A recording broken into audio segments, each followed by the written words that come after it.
Je m'appelle Arthur Bessot, on me connaît un peu mieux sur Instagram sous le pseudo Arthur Vlog Street Art. Je suis réalisateur d'une série vidéo qui s'appelle Les Masqués, qui sort à raison d'environ un épisode par mois et qui parle de l'art urbain en général avec des focus vraiment à chaque fois sur un artiste différent. Et à côté de ça, j'ai créé il y a un peu plus d'un an maintenant une galerie en ligne qui s'appelle la Galerie des Masqués, qui va avec, mais on va en reparler, mais qui va avec du coup les épisodes des Masqués. Donc vraiment à la base, moi, mon envie, déjà personnellement, en créant tout ça, c'était d'apprendre, de découvrir les artistes, l'art urbain en général, en allant à la rencontre de ces derniers, donc à la fois en m'imprégnant de leur travail, mais de qui ils sont, de pourquoi ils font ça. Donc c'est vraiment pour ça que j'ai commencé à la base à faire des vidéos, et puis plus généralement, c'est devenu un compte Instagram.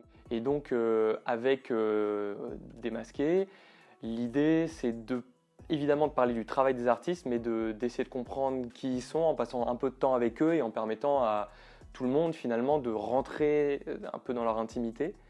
Voilà, pour saisir, comprendre qui ils sont. La fin de la chaîne dans l'art, ça reste quelque chose de physique que tu mets chez toi, que tu admires, voilà, que tu collectionnes. Et donc je me suis dit, ce serait bien de rajouter un prolongement à ces vidéos qui ont pour but de rendre l'art urbain accessible à tous. Et je me dis, pourquoi je le rendrais pas accessible aussi par des objets concrets. Et donc, ce qui faisait sens, c'était dans un premier temps, non pas des pièces uniques, mais des sérigraphies, des prints. Et donc en fait, ce que j'ai décidé de faire, c'est comme je sortais chaque mois un nouvel épisode sur un nouvel artiste, je me suis dit, puisque ça permet aux gens de découvrir cet artiste, pourquoi ne pas donner un prolongement où je leur permettrai non seulement de le découvrir, mais d'avoir un petit bout, une petite pièce de son travail. D'où l'idée du print, de la sérigraphie, en tout cas de l'édition limitée, exclusive. Et donc, pour ça, j'ai créé une galerie en ligne. Donc ça fait maintenant à peu près un an que la galerie existe. On a fait un peu moins d'une dizaine de drops avec les différents artistes que j'ai présentés dans les Démasqués. Donc on a fait notamment Tank, j'ai même fait 2 drops avec lui. Le tout premier drop, ça a été celui-là, ça a été Alex One et voilà, celui-là il a une connotation particulière pour moi parce que c'est mon premier, c'est avec Alex qui est un artiste et un ami que j'adore vraiment.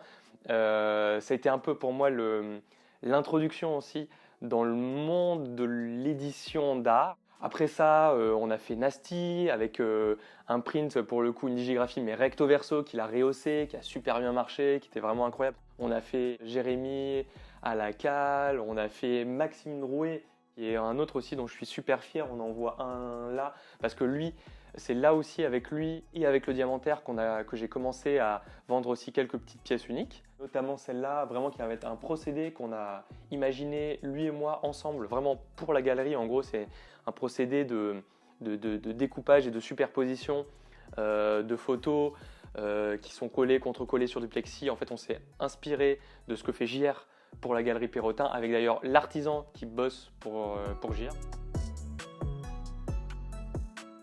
En fait, rien à voir, absolument rien à voir. J'étais DIRCOM dans une start-up de l'intelligence artificielle et de la big data. La Fondation Desperados pour l'art urbain, c'est une fondation assez récente qui vraiment s'attache à apporter et faire découvrir les artistes émergents urbains au grand public. Et donc ils avaient ce projet de faire découvrir 24 artistes dans toute la France et en plus de venir leur acheter produire et acheter pour eux des sérigraphies, mais qu'ils allaient donner gratuitement au grand public. Et donc moi, ils m'ont approché pour me demander de les aider à faire parler et à raconter cette belle histoire. Donc moi, j'ai évidemment tout de suite accepté de participer à ça. Et donc, c'est un des exemples d'OP et de contenu que je crée pour aider les marques qui sont en lien fort avec, ou les institutions qui sont en lien fort avec le monde de l'art urbain. Et donc, on a créé 6 épisodes dans lesquels on raconte chaque fois, je vais à la rencontre des 4 artistes dans une des 6 villes à chaque fois différentes. Je fais découvrir ces artistes. Et donc voilà, ça fait partie donc aussi des activités que j'ai aussi en tant que média avec les institutions, même des galeries avec qui je bosse, pour les aider tout simplement à diffuser l'art urbain au plus grand nombre. Cette année, évidemment, l'idée c'est de continuer sur la lancée des démasqués et des drops plus ou moins mensuels avec des nouveaux artistes. Donc le but c'est de faire découvrir de nouveaux artistes. Là, il y a Le Valet qui est en préparation, il y a Charles Foussard qui va sortir très bientôt. Discute avec Leke Sowat, Rémi Roff notamment, enfin voilà. Et ce que j'aimerais faire aussi, à côté des démasqués qui sont quand même des formats qui sont assez costauds, c'est-à-dire je passe beaucoup de temps avec et voilà, c'est des longs formats. Ce que j'ai envie de faire aussi, et d'ailleurs ce que j'ai fait pour Desperados m'a pas mal inspiré aussi, et j'ai commencé avec ce que j'ai appelé des art quickies, c'est des formats un peu plus courts où j'aimerais passer un peu moins de temps à créer les contenus pour pouvoir faire découvrir plus d'artistes aussi.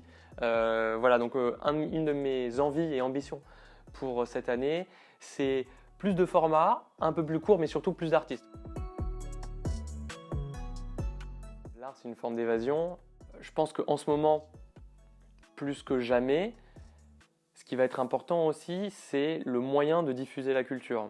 C'est un mal pour un bien, c'est ce confinement, parce que ça nous oblige, ça oblige tous les acteurs de la culture à se réinventer et à se réapproprier le digital, à se réapproprier une manière différente de diffuser et d'apporter la culture aux gens. Et je pense qu'il faut qu'on continue tous à travailler dans ce sens-là, faire de l'art quelque chose de moins élitiste, de plus accessible. Et l'accessibilité, ça passe à la fois par les formats, donc ça passe par des contenus qu'on va trouver, ça passe aussi par la façon de le faire. Ça veut dire faire un peu sortir de son piédestal l'art. Même d'ailleurs, si on regarde Perrotin, qui est un peu la galerie et qui, enfin, je veux dire, s'il y a bien une institution qui est sur un piédestal, c'est bien la galerie Perrotin. Et pourtant, là dernièrement, ils ont lancé un petit format vidéo. Vous pouvez aller voir sur leur Instagram. Et en fait, c'est quelque chose de totalement barré et décalé, d'un gars qui est très très bon d'ailleurs, qui parle de l'art d'une manière ultra décalée, sous un format ultra décalé. On voit de l'art, mais on n'en voit pas trop. C'est quasiment un one-man show, un stand-up, où le gars va parler de l'actualité de l'art comme ça. Bonjour et bienvenue dans 4 minutes 17, une sorte d'impromptu sur l'actualité de l'art. Pourquoi 4 minutes 17 ? Bien parce que c'est le temps qu'il me faut pour faire le plein. Et cette activité étant d'une intensité folle, autant mettre à contribution ce non-événement pour en faire quelque chose d'intéressant. Hop là. Elle est bonne. Et quand on voit que même eux, ils sont en train de décoincer d'une certaine manière l'art de cette manière-là, bah voilà, je pense qu'ils ont tout compris et il faut qu'on fasse tout ça. Et en tout cas, moi, j'ai bien envie de continuer à apporter ma petite pierre à l'édifice de ça. Ça ne veut pas dire que l'art, c'est pas important et c'est pas quelque chose d'important et de sérieux, mais on peut le faire découvrir de manière agréable et surtout, tout le monde peut, je pense, le comprendre et se l'apprivoiser. Il faut juste le faire de la bonne manière, quoi. Voilà.